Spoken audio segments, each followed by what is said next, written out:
Bonjour, je m'appelle Laziel. J'ai bâti ma vie autour de la loyauté, du silence et des secondes chances. Quand j'ai perdu mon emploi, ma femme a ri, m'a regardé dans les yeux et m'a dit « Tu n'as toujours été qu'un simple remplaçant ». Elle m'a qualifié d'inutile, se moquant de moi devant nos amis. Ce qu'elle ne savait pas, c'est que j'avais déjà créé quelque chose que personne ne pourrait lui ôter. Elle a demandé le divorce pour améliorer sa situation auprès de quelqu'un de plus stable. Alors, je l'ai laissé gagner, ou du moins, je l'ai laissé croire qu'elle gagnait.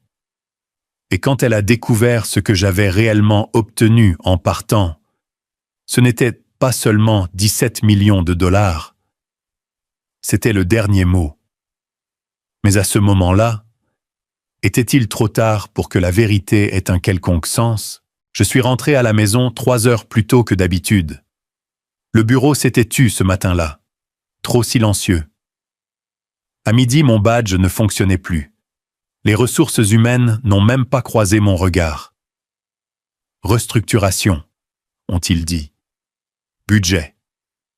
Mais je savais ce que c'était réellement. Des représailles. Le brevet que j'avais contribué à développer. Je n'allais pas céder la propriété. J'ai gardé le silence, qu'ils pensent qu'ils ont gagné. Je suis parti avec un sourire qu'ils ne méritaient pas. La porte du garage a grincé quand je suis rentré. Le soleil était encore haut au-dessus d'Austin, Texas, mais tout semblait terne. Je suis resté assis dans le siège du conducteur plus longtemps que je n'aurais dû. Personne ne me demanderait pourquoi je rentrais tôt. Pas Selena, pas notre fils. Peut-être le chien si nous en avions un. À l'intérieur, la maison sentait les pâtes réchauffées et le nettoyant au citron. J'ai laissé tomber mes clés dans la corbeille près de la porte, puis je me suis tenu là comme un étranger dans ma propre maison. J'entendais le faible murmure d'un podcast, la voix de Selena, riant de quelque chose que l'animateur disait. Elle n'a même pas arrêté quand je suis entré dans la cuisine. « Tu es de retour tôt », a-t-elle dit, sans lever les yeux de son téléphone. J'ai dégluti difficilement. Oui, quelque chose s'est passé. Ses yeux ont jeté un coup d'œil. « Oh mon Dieu, ne me dis pas que tu t'es enfin fait virer. » J'ai cligné des yeux. « Ils m'ont renvoyé aujourd'hui. » Elle a lâché un rire sec, court, amer. Eh bien, merde. Il était temps. Je t'avais dit que toutes ces conneries de nerd dans ton bureau étaient inutiles. Aucune entreprise ne veut d'un gars qui bricole comme si on était encore en 1995. Je l'ai regardé, attendant autre chose. Un soupir. On va trouver une solution. Mais elle était déjà retournée sur son téléphone. Alors, qu'est-ce qu'on fait maintenant ? A-t-elle demandé, toujours en train de faire défiler. Tu vas te lancer dans un autre de ces projets qui ne mènent nulle part ? J'ai ouvert la bouche, puis je l'ai refermée. Je ne lui ai pas parlé de l'accord de licence, des 17 millions de dollars déposés discrètement après des mois de négociations, du fait que le brevet, mon brevet, était ce qui maintenait cette entreprise à flot. Ce que j'ai dit, c'est « J'ai juste besoin d'un peu de temps pour régler les choses. » Selena a ricané. « Tu as eu toute ta vie pour régler les choses. » Ce soir-là, nous avons dîné chez sa sœur. Je voulais rester à la maison, mais elle a insisté. « Ça fera plus mauvaise impression si nous n'y allons pas, » a-t-elle dit, appliquant son rouge à lèvres avec une précision militaire. Quand nous sommes arrivés, sa famille était déjà à sa 2e bouteille de vin. La sœur de Selena, Nancy, nous a accueillis avec un double câlin très serré. Son mari, Rick, m'a posé la question habituelle.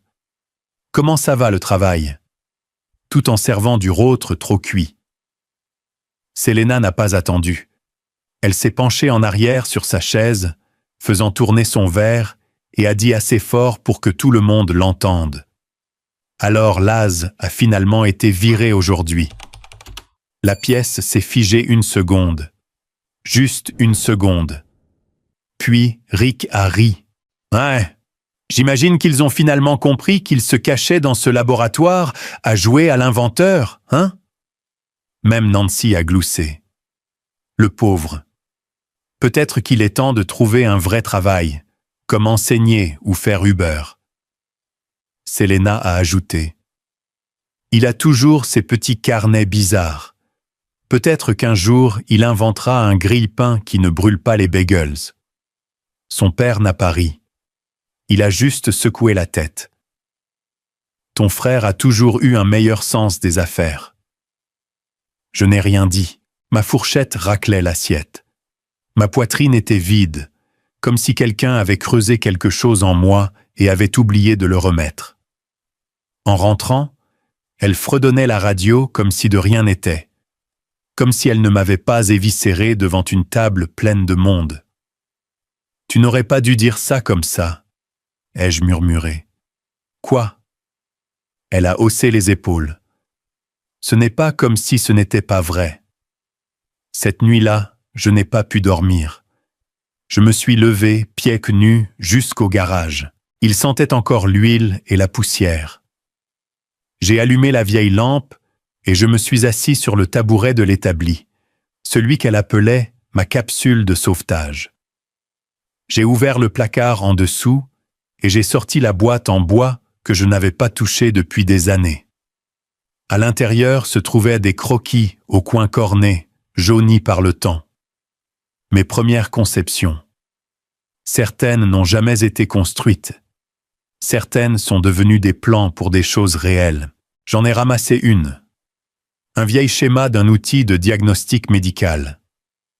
Selena disait « Toi et cette boîte, c'est comme des enfants qui construisent des cabanes dans les arbres, sauf que les tiennes coûtent de l'argent. » J'ai entendu ses pas dans le couloir. Elle se tenait dans l'encadrement de la porte, les bras croisés. « Tu t'accroches encore à tes petits rêves, hein ?» a-t-elle dit, d'une voix plate. Puis elle s'est retournée et est partie sans attendre de réponse. Je suis resté là pendant des heures, entouré par les fantômes de ce en quoi je croyais autrefois. Et pour la première fois depuis longtemps, je ne me sentais pas vaincu. Je me sentais calme, toujours à observer, et quelque chose en moi bougeait. Quelque chose que je n'avais pas ressenti depuis des années. Je n'ai pas dormi cette nuit-là.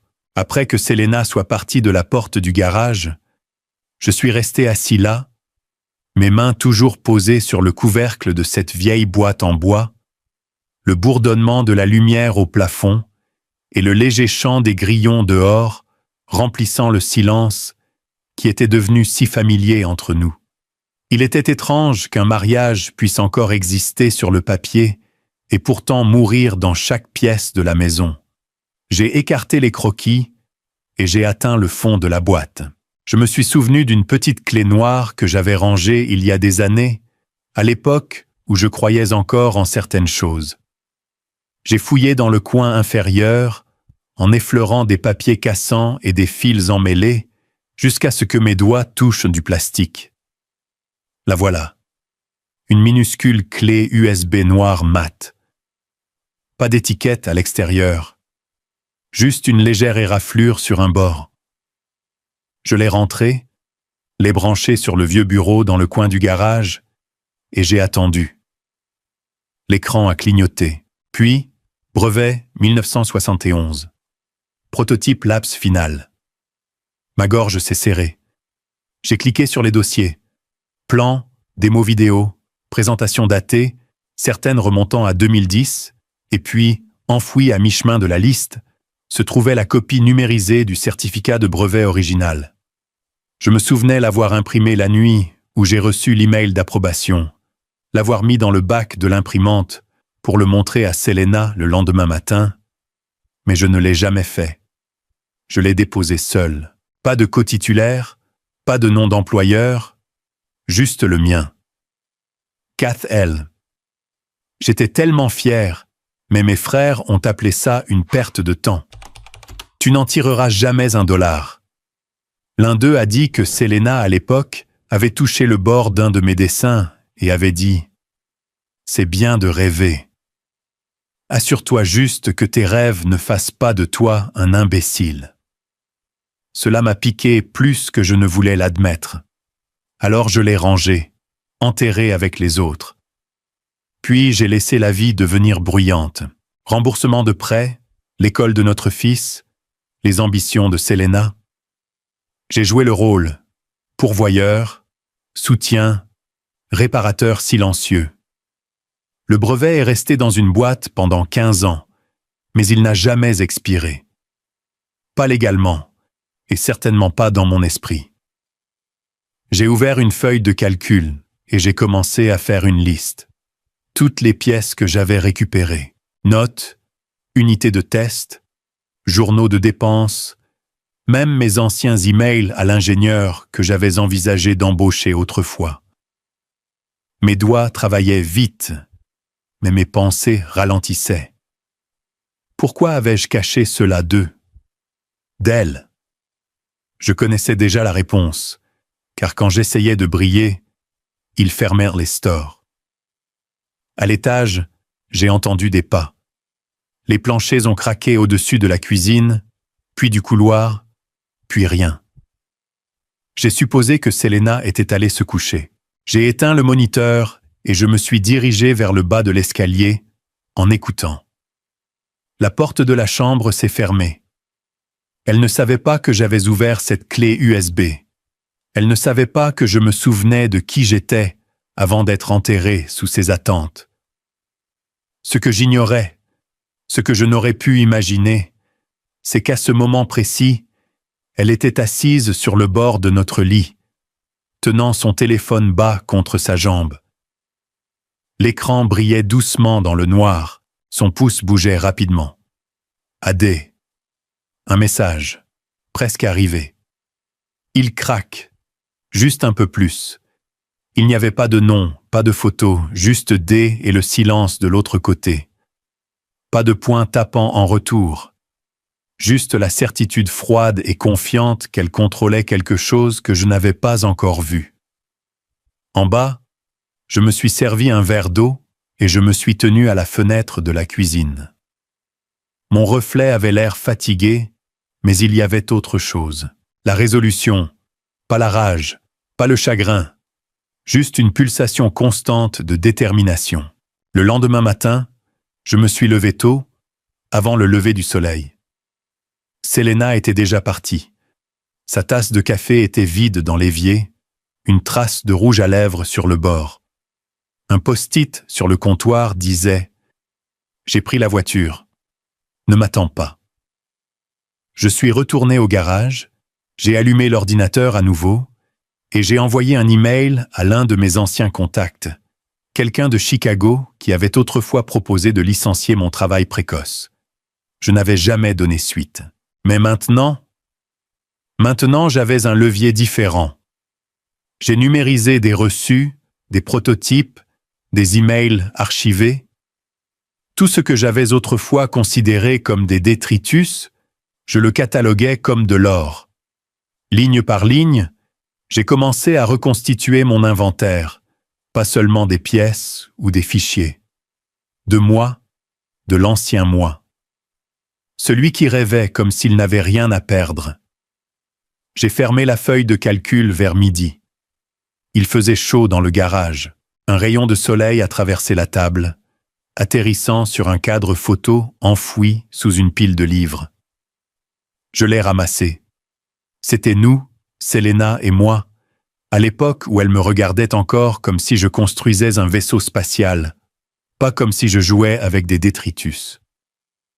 Cette photo date du jour où je lui ai parlé pour la première fois du prototype. Elle avait souri à l'époque, mais il y avait déjà du doute dans ses yeux, comme si elle attendait que je trébuche pour pouvoir dire « Je te l'avais bien dit ». J'ai posé la photo face contre table. Il y avait encore tellement de choses qu'elle ne savait pas. Comme je n'avais pas touché à ce compte de messagerie commun depuis des années. C'était celui que nous avions créé à l'époque où nous construisions encore quelque chose ensemble. Ou du moins, c'est ainsi que je le voyais. Nous l'utilisions pour parler avec les fournisseurs, les investisseurs, même le bureau des brevets au début. Puis, comme tout le reste, nous avons commencé en équipe, il a tranquillement disparu dans son rétroviseur. Ce matin-là, je me suis assis devant le vieux bureau dans le garage, les mains encore un peu tremblantes de sommeil. Ou peut-être était-ce l'adrénaline de ces derniers jours. J'ai tapé les informations de connexion, incertain que cela fonctionne. Ça a marché. La boîte de réception était un cimetière. Vieille newsletter, spam, quelques alertes d'un compte bancaire que je pensais avoir fermé. J'ai presque déconnecté, mais alors j'ai remarqué quelque chose. Un message non lu envoyé il y a 6 mois. La ligne d'objet, stratégie de sortie, urgente. Je l'ai ouvert. C'était de Selena à un cabinet d'avocat local. Une femme nommée Mélanie B. était la destinataire. Dans le corps, Selena avait écrit « Mon mari n'est plus employé. Il n'a pas de revenus et je soupçonne qu'il n'en aura pas avant un moment. Je souhaite procéder à un plan de séparation à haut rendement. Je veux le contrôle total de nos actifs, y compris la retraite, la valeur nette de la maison, les objets personnels sous mon nom. Il est dépendant émotionnellement, donc je n'anticipe aucune résistance. Agissons rapidement avant qu'il ne reprenne pied. 6 juin. Une feuille de calcul. Mon estomac s'est tordu en l'ouvrant. Colonne A. Éléments à revendiquer après le divorce. Compte de retraite de l'Asiel. Moto indienne vintage de l'Asiel. Tous les outils d'atelier et prototypes. Compte 405K d'un ancien employeur. Compte d'épargne commun. Espace de travail dans le garage. Convertir en salle de sport à domicile. La voilà. Ma vie entière réduite à une liste qu'elle avait marquée comme mienne. Je me suis penché en arrière sur la chaise, laissant échapper un souffle que je ne réalisais pas avoir retenu. Ce n'était plus de la déception. C'était de la clarté. Une clarté froide et amère. Il ne s'agissait pas d'un mariage brisé. C'était une stratégie. Elle n'avait jamais glissé dans la cruauté. Elle avait planifié sa descente. J'ai minimisé le navigateur et j'ai fixé le mur. Il y a 15 ans, Selena m'avait demandé d'ajouter son nom à tout. « C'est juste intelligent », avait-elle dit. « Nous sommes mariés? Ne devrions-nous pas tout partager ?» J'ai hésité. Quelque chose en moi a résisté. Mais je me suis dit que ce n'était que des nerfs. « Tu ne te méfies pas de ta femme », me suis-je dit. C'est ce que font les partenaires. J'ai cliqué sur le bouton. J'ai signé les formulaires. Et maintenant, nous y voilà. À l'époque, je pensais construire une vie. Maintenant, j'ai réalisé que je lui avais simplement donné accès, pièce par pièce, à tout ce que j'avais construit. J'ai fermé la feuille de calcul et je me suis levé. Mes doigts tremblaient à nouveau, mais pas de peur cette fois, de retenue. Vers midi, j'ai entendu la porte d'entrée se fermer. Selena était rentrée. Ses talons claquaient sur le carrelage. Elle n'a rien dit, a juste passé devant le garage, s'est arrêtée un instant, puis a continué. Quelques minutes plus tard, un papier a glissé sous la porte du garage. Je l'ai ramassé. C'était une offre d'emploi d'un magasin d'alimentation local. Poste de mise en rayon au salaire minimum encerclé en rouge en bas de sa propre écriture. Plus d'excuses, Laz. J'ai gloussé, bas, silencieux, amer. Je n'ai rien dit. J'ai juste plié et glissé dans ma poche arrière. Plus tard dans l'après-midi, j'ai entendu un ping sur mon téléphone. C'était un email de Rihanna Ellsworth. Je n'avais pas vu son nom depuis des années. Objet. Toujours à travailler sur l'apps. Je l'ai ouvert rapidement. Salut Laziel, je suis tombé sur ton nom sur une vieille liste de contacts. Tu travailles toujours sur l'Apps? Si oui, parlons-en. J'ai quelques personnes dans mon cercle privé à Houston qui financeraient une relance en bonne et due forme en un clin d'œil. Appelle-moi. Son numéro était joint, le même qu'avant. J'ai fixé l'écran, sans bouger, sans cligner des yeux. Elle s'est souvenue. Elle s'est souvenue. Je suis sorti du garage, mon téléphone à la main, passant devant Selena, qui était assise sur le canapé à feuilleter des annonces immobilières. Elle a levé brièvement les yeux, puis a baissé le regard. À la recherche de ton prochain rêve irréalisable, a-t-elle dit, sans même esquisser un sourire. Je n'ai pas répondu. Le lendemain matin, elle a laissé un deuxième prospectus d'emploi sur la table de la cuisine. Cette fois, pour une entreprise de covoiturage, griffonné en haut. Tu n'es pas au-dessus du travail honnête, n'est-ce pas? J'ai pris une gorgée de café, je l'ai plié proprement et je l'ai jeté à la poubelle. Mais j'ai stocké l'insulte comme toutes les autres. Je n'allais pas craquer. Pas comme elle le voulait. Ce soir-là, j'ai promené le chien autour du pâté de maison, juste pour me vider la tête. Peu importe que nous n'ayons pas de chien. J'avais juste besoin de la métaphore. Ma promenade était calme, régulière, mon esprit tout sauf.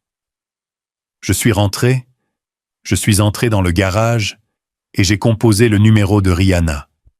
Elle a décroché à la 3e sonnerie. Laziel Cut pensait que tu avais disparu de la carte. Seulement temporairement, ai-je dit. Tu crois toujours en l'Apps, je n'ai jamais arrêté, a-t-elle dit. Tu es prêt à arrêter de te cacher? J'ai marqué une pause. Oui. Elle est rentrée vers 21h ce soir-là, en fredonnant quelque chose faux, avec un sac en plastique dans une main et un brushing impeccable qui n'y était pas ce matin. Son sourire était juste un peu trop large quand elle a franchi la porte. J'étais déjà assis à la table de la cuisine, faisant semblant de trier du courrier qui était resté intact depuis mardi. « Tu es levé tard », a-t-elle dit, en jetant ses clés dans le bol près de la porte. « Je n'ai pas pu dormir », ai-je répondu sans lever les yeux. Elle s'est versé un verre de vin, la bonne bouteille qu'elle avait l'habitude de garder pour les anniversaires ou les dîners de famille, puis s'est appuyée contre le comptoir comme si elle attendait des applaudissements. J'ai rencontré Becca du travail. Nous avons dîné rapidement, a-t-elle dit. J'en avais besoin.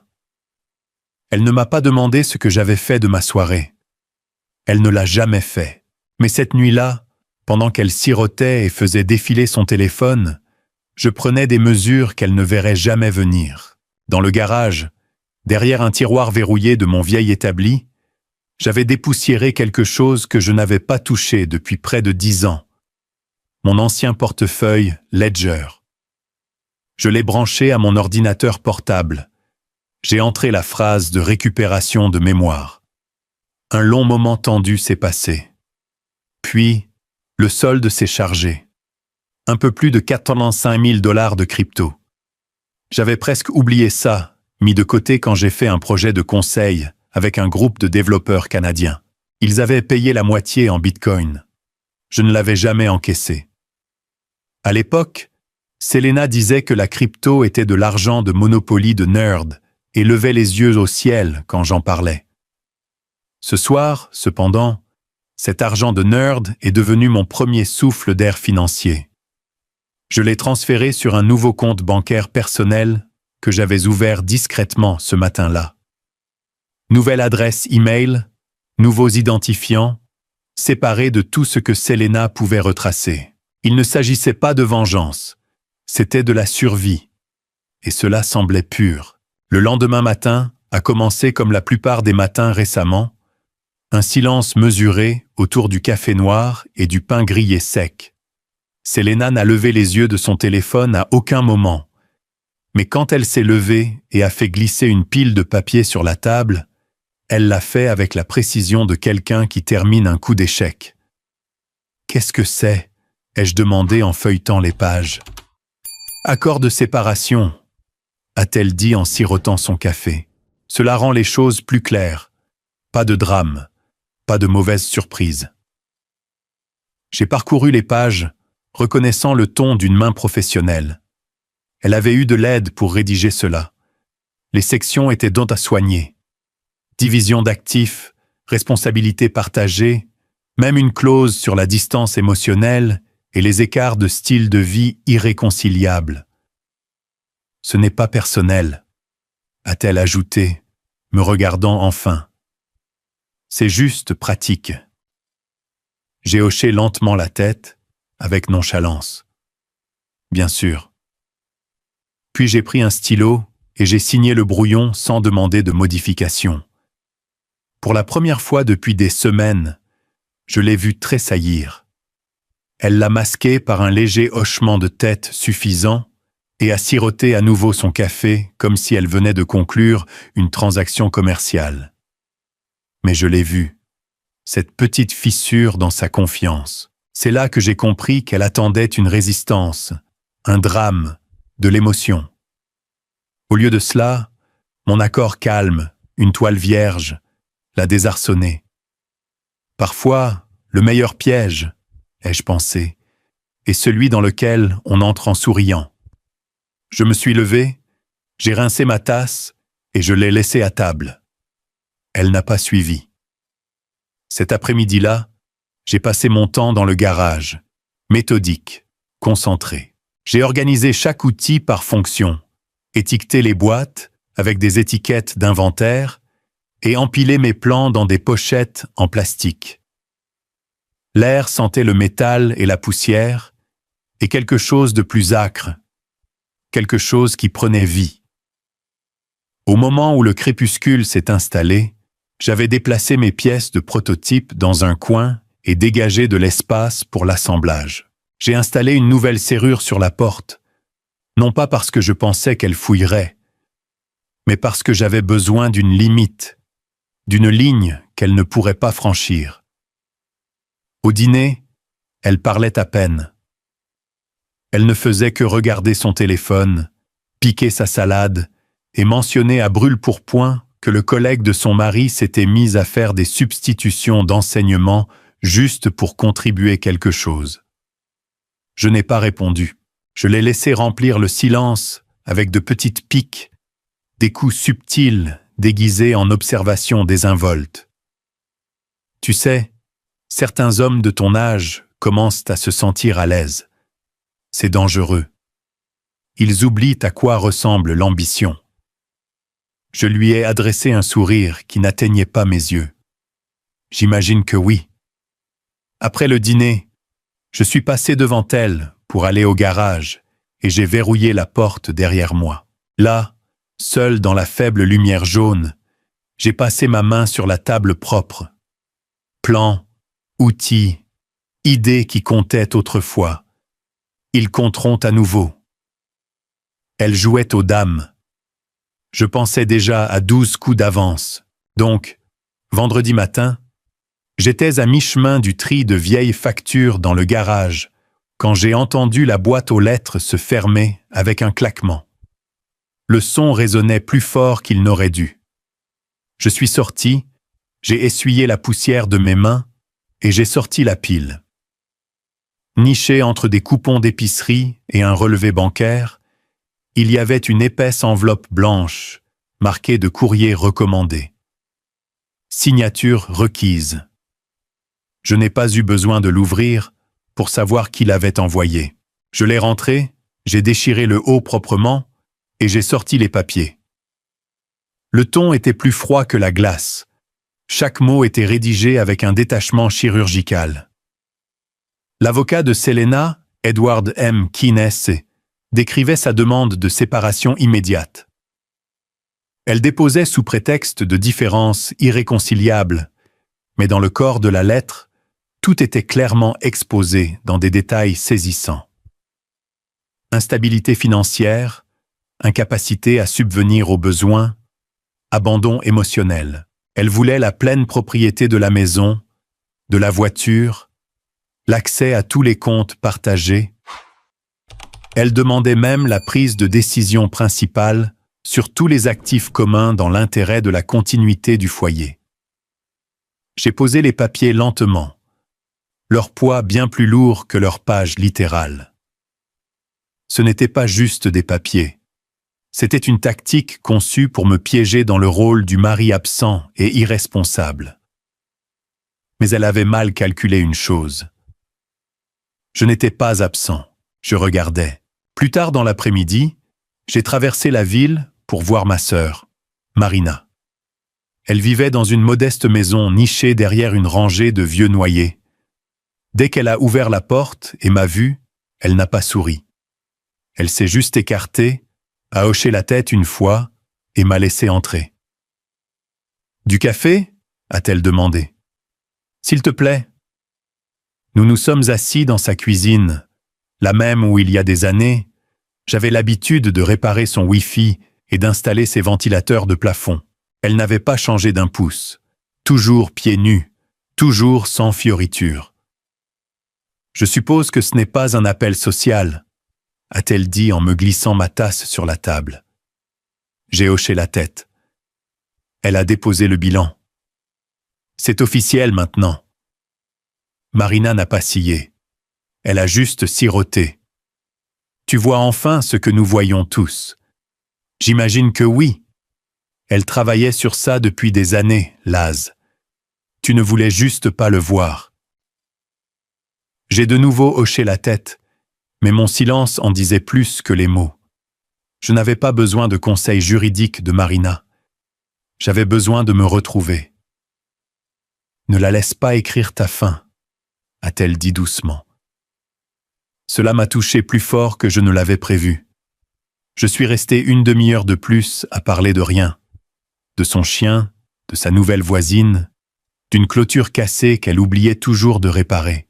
Mais quand je suis parti, il y avait un acier silencieux dans ma poitrine qui n'y était pas auparavant. Cette nuit-là, après que Selena soit allée se coucher tôt, inhabituellement polie, je suis resté éveillé, mon ordinateur portable ouvert, mes yeux parcourant de vieux fichiers. J'avais besoin de me rappeler qui j'étais autrefois, qui j'étais encore sous toutes ces couches.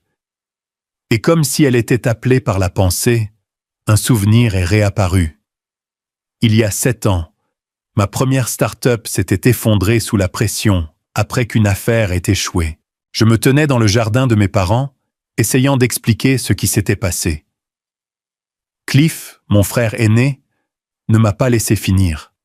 « Arrête d'embarrasser la famille », a-t-il dit, les bras croisés. « Tu étais le petit frère. Reste dans tes petits rêves. » Je me souviens du regard avec lequel ces mots m'avaient blessé. Mais ce qui est resté avec moi, ce n'était pas l'arrogance de Cliff. C'était le silence à mes côtés. Selena se tenait juste là, les bras croisés, les lèvres serrées. Elle ne m'a pas défendu. Elle n'a rien dit du tout.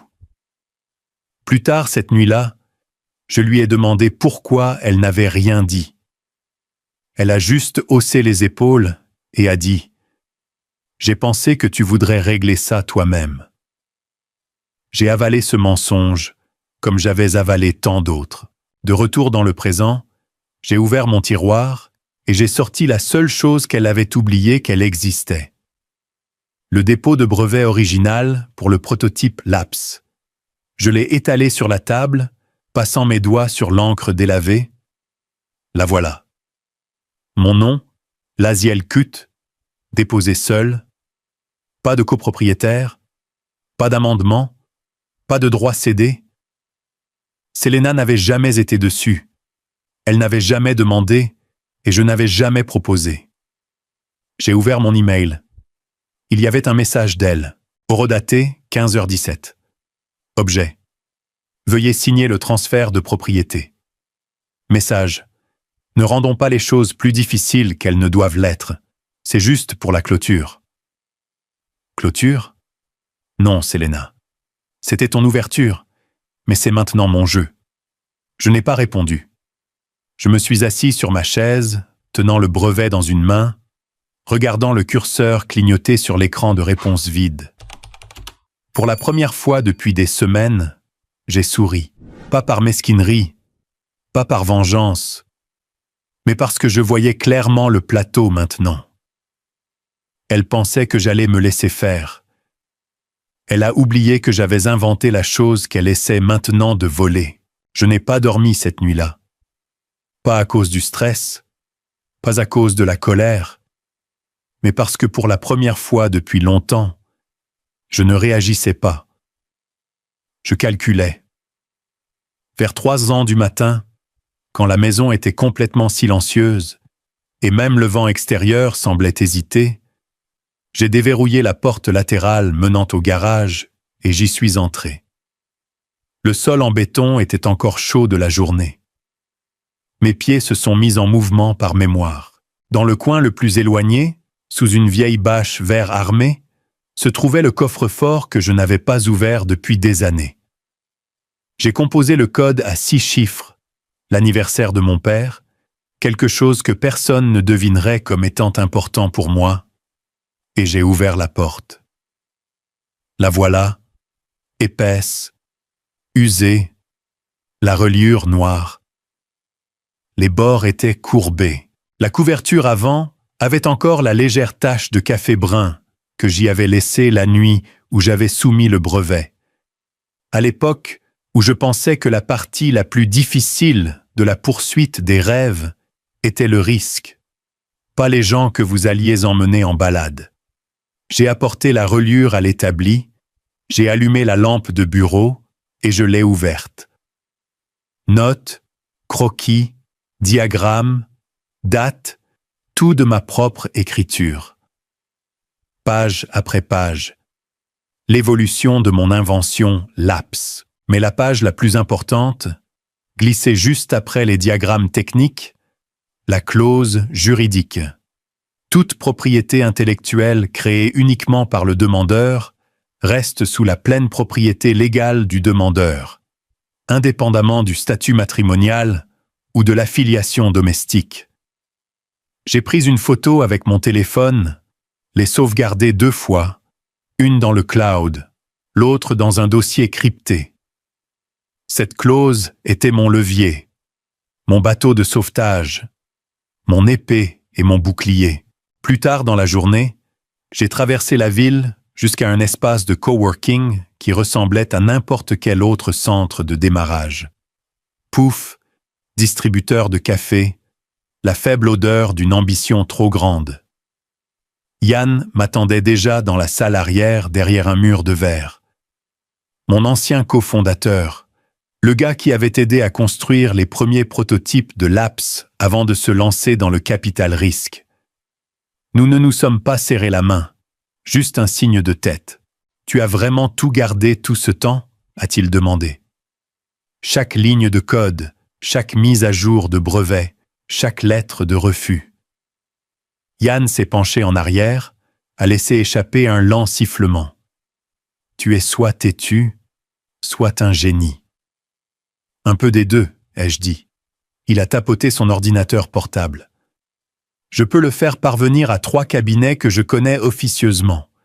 Si l'un d'eux mord, nous le gardons secret, non contraignant jusqu'à ce que tu sois prêt. J'ai hoché la tête.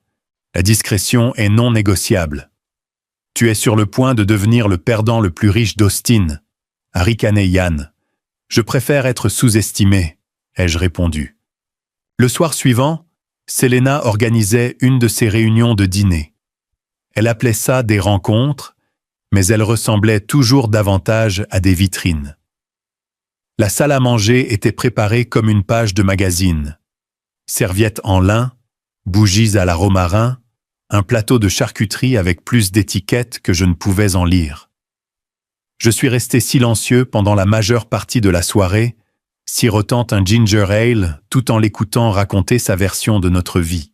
Il est un peu perturbé ces derniers temps, leur a-t-elle dit, d'une voix douce et inquiète, comme une épouse dévouée qui fait de son mieux. Depuis la perte de son emploi, c'est comme s'il n'était plus vraiment là, vous savez. Ils hochèrent tous la tête, avec des sourires sympathiques autour d'eux. Une amie lui a même proposé le nom de son thérapeute. Selena a poussé un petit soupir dramatique. Je veux juste ce qu'il y a de mieux pour nous deux. J'ai fait le silence, regardant chaque tressaillement, chaque regard de travers, chaque pause calculée dans son discours, la laisser construire le récit. La laisser se faire passer pour une victime. Ce genre de performance, cela a toujours un prix. Cette nuit-là, après que le dernier invité soit parti et que la vaisselle soit empilée dans l'évier, la sienne intacte comme d'habitude, je suis retourné au garage, mon sanctuaire. J'ai verrouillé la porte derrière moi et je me suis mis au travail. D'abord, j'ai vidé le tiroir supérieur de mon établi, j'ai tapissé le fond de mousse. Ensuite, j'ai glissé une seule feuille, une copie imprimée de la clause du brevet, signée, datée, notariée. J'ai placé une caméra au-dessus de l'armoire, cachée, bien orientée, déclenchée par le mouvement. Ce n'était pas pour obtenir des preuves, c'était pour la tranquillité d'esprit. Je ne m'attendais pas à ce qu'elle fouille. Je savais qu'elle le ferait. Ce n'était pas une vengeance, ce n'était pas de la paranoïa, c'était de la documentation, c'était de la survie. Dans une guerre, elle a commencé à penser que je ne saurais pas me battre. Et alors que je fixais ce tiroir, la lueur de la petite lumière rouge de la caméra se reflétant faiblement sur la poignée métallique, je savais une chose avec certitude. Elle jouait avec la foule. J'en avais fini de jouer gentil et 3 jours se sont écoulés sans un mot de Selena. Je n'ai pas demandé où elle passait ses soirées.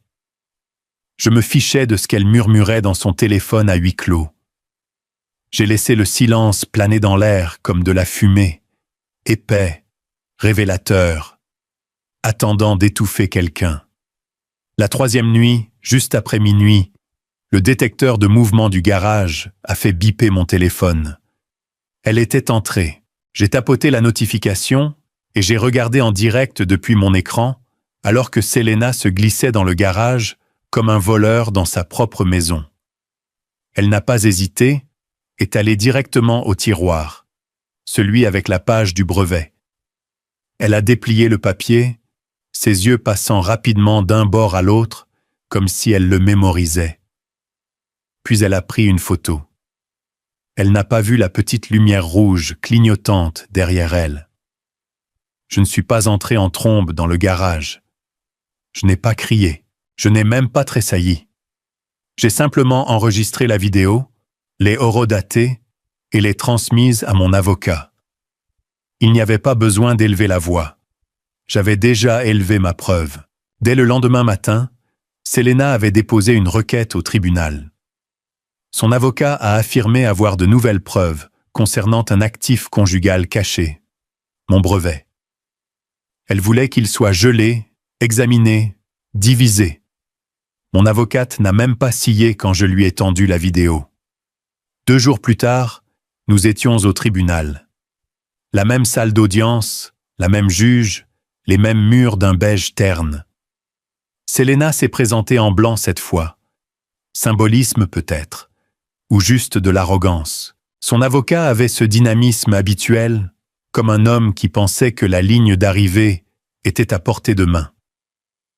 Nous avons pris nos places. La juge a jeté un coup d'œil aux documents et a ajusté ses lunettes. « Monsieur Kurt, votre réponse ?» Je me suis levé calmement. « Votre honneur, j'accepte toutes les conditions. La propriété, la maison, la voiture, elle peut les avoir. » Il y a eu un murmure derrière moi. Confusion. L'avocat de Selena a même cligné des yeux quelquefois, comme s'il avait mal entendu. « Tout ?» a-t-il demandé. « Oui », ai-je dit. « Tout ce qu'elle a demandé. » Selena a légèrement incliné la tête. « Pourquoi ?» Je me suis tourné vers elle, nos yeux se rencontrant pour ce qui semblait être le premier moment honnête en des mois. « Parce que la liberté, ai-je dit, vaut plus que tout ce que tu m'as jamais pris. La juge a hoché la tête une fois et a griffonné sur son bloc-notes. Et voilà, c'était fait. Dehors, le soleil frappait fort. Selena a marché quelques pas devant, ses talons claquant sur le trottoir du palais de justice. Elle n'a rien dit jusqu'à ce que nous atteignions le bord du parking. Finalement, libre de toi, a-t-elle marmonné avec suffisance. Un sourire aussi tranchant que du verre s'est formé sur ses lèvres. Je n'ai pas répondu tout de suite. Je me suis juste tourné vers elle, baissant la voix. Dis à ton avocat de chercher le brevet sur Google cet après-midi. Elle s'est arrêtée en plein mouvement. Son sourire a légèrement vacillé. Quoi? Tu le découvriras, ai-je dit, me retournant déjà vers ma voiture. Je suis rentré en début d'après-midi. Je n'ai pas fait grand-chose. Je me suis juste assis dans le garage avec une tasse de café et j'ai laissé le calme m'envelopper. Le vent dehors a cogné une feuille contre la fenêtre encore et encore comme un doux rappel. C'est réel. C'est enfin fini. Vers 17h30, mon téléphone a commencé à s'allumer. D'abord, c'était son avocat. 3 appels manqués, puis un texto. Nous devons parler. Urgent. Puis Selena est arrivée. Son numéro a clignoté 5 fois en moins d'1 heure. Puis, un message vocal. Puis un autre. Je n'ai pas répondu. Vers 19h01, j'ai ouvert Facebook par curiosité. Là, c'était son premier post depuis des jours. Certaines personnes sont des maîtres de la tromperie. Je suppose que nous ne savons jamais vraiment qui sont les gens. Puis sont venus les commentaires vagues des amis. Tu vas bien? Appelle-moi. Quoi qu'il en soit, tu ne mérites pas ça. Le podium qu'elle avait construit s'effondrait. Le scénario réécrit.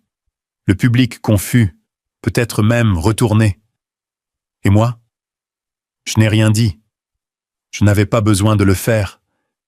Elle a tout abandonné pour l'illusion du contrôle. Et maintenant, elle devait accepter le silence qu'elle avait autrefois utilisé comme une arme. Je me suis penché en arrière sur ma chaise, l'air autour de moi enfin calme. Pour la première fois depuis des années, je ne réagissais pas à elle. Je ne me précipitais pas pour défendre, expliquer ou m'excuser. J'étais juste, et même 17 millions de dollars ne pouvaient pas tout guérir. Mais j'avais ce qu'il fallait pour recommencer. Le matin après le tribunal, la maison semblait étrangère. Ce n'était pas le silence. Je m'y étais habitué. C'était l'immobilité. Aucune performance à l'horizon. Pas de paroles acerbes attendant derrière un sourire. Juste de l'air vide et des cartons. J'ai erré de pièce en pièce, sans vraiment chercher quoi que ce soit, laissant simplement les murs respirer. Dans le coin du couloir, coincé derrière l'ancienne armoire que nous n'avions jamais déplacée, je l'ai trouvée, une petite masse d'argile peinte, ébréchée sur un bord, mais toujours intacte. Le bateau de rêve. Ma fille l'avait fabriqué en 3e année, l'appelant le bateau de papa pour la lune. Je me souviens de la nuit où elle me l'a donné, rayonnante, les joues saupoudrées de farine, d'avoir aidé Selena à faire la cuisine. À l'époque, les disputes n'avaient pas encore commencé. Ou peut-être avaient-elles commencé. Et je n'étais pas à l'écoute. Je me suis assis sur le bord de l'escalier, avec dans ma main, enlevant la poussière avec mon pouce. Un jour, lui avais-je dit cette nuit-là, je construirais quelque chose d'assez grand pour nous tous. Maintenant, j'ai regardé le petit bateau et j'ai murmuré « Je l'ai fait ». Pas comme je le pensais. Vers midi, mon téléphone était plein de messages non lus. Pas de Selena. Elle était devenue muette après avoir découvert ce qu'elle avait signé. Mais les amis communs commençaient à sortir de leur culpabilité. Un message de Paul, un gars que nous avions l'habitude de voir lors des barbecues du week-end, disait simplement « Je ne savais pas. Je suis désolé d'avoir supposé. Ah non, un autre est venu de la scie. qui avait posté des émojis de soutien sur toutes les mises à jour de chagrin de Selena il y a seulement 2 semaines. « Hey, si jamais tu veux prendre un café, parler ou ne pas parler. » Je n'ai pas répondu. Certains offraient de la sympathie, d'autres voulaient des potins, et quelques-uns, je pense, avaient juste peur d'avoir soutenu la mauvaise version de l'histoire. Quoi qu'il en soit, je n'étais pas intéressé à rouvrir ses plaies. Selena était partie de la ville il y a 2 jours. Elle avait déménagé chez une cousine au Nouveau-Mexique, a dit quelqu'un. Pas d'au revoir, pas de confrontation. Juste disparue comme la fin d'une histoire qui avait manqué de pages. Le silence qu'elle a laissé derrière elle n'était pas amer. Il n'était pas non plus paisible. Il était juste différent. Ce soir-là, j'ai rencontré mon frère, Mikl, au parc. Il avait appelé ce matin et m'avait demandé si je voulais marcher comme avant. Nous nous sommes assis sur un banc en bois qui donnait sur l'étang, les canards effleurant l'eau, quelques enfants jetant des cailloux. La brise portait l'odeur de l'herbe fraîchement coupée et des hot-dogs grillés lointains de la cour arrière de quelqu'un. Mikl a siroté d'une tasse en polystyrène et a finalement dit « Tu referais tout de la même manière si tu pouvais revenir en arrière ?» J'ai regardé l'eau en pensant « Oui », ai-je répondu. « Mais plutôt, » a-t-il dit doucement, « tu as trop attendu. » J'essayais de croire le meilleur d'elle, ai-je dit. « Non, » a-t-il répondu gentiment. « Tu essayais de ne pas décevoir ta fille. » Ça m'a touché plus fort que je ne l'avais prévu. Nous n'avons pas dit grand-chose après cela, juste assis là, laissant le temps passer sans avoir besoin de le remplir. Cette nuit-là, je me suis tenu dans le garage à nouveau, pas comme un champ de bataille, juste comme un homme. Les outils étaient toujours sur leurs étagères. Le tiroir caché se refermait toujours en place.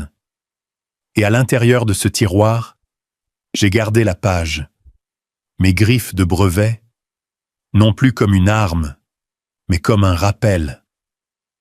Dans une petite boîte à côté, j'ai placé le bateau de rêve, sa coque tordue, la peinture écaillée, mais c'était le sien et le mien.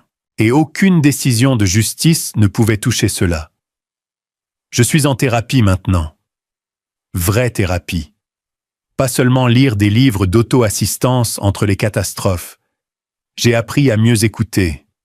J'ai appris à parler à ma fille sans lui demander de choisir son camp. Elle me textait plus maintenant. Pas beaucoup, mais plus. Un texte de la semaine dernière est toujours en attente de lecture. Pas parce que je l'évite, mais parce qu'il en dit assez. Papa, merci d'être resté toi-même. Parfois, c'est la partie la plus difficile. Rester soi-même quand le monde continue de vous tirer dans des directions auxquelles vous n'avez jamais consenti. Je ne pense pas que j'oublierai jamais ce qu'elle a fait. Les mensonges, la manipulation, la guerre froide qui a dévoré qui nous étions autrefois. Mais oublier ne guérit pas. Certaines blessures ne guérissent pas. Elles arrêtent juste de saigner. Elle pensait que l'argent était la victoire. Elle n'a jamais compris que la paix était le prix.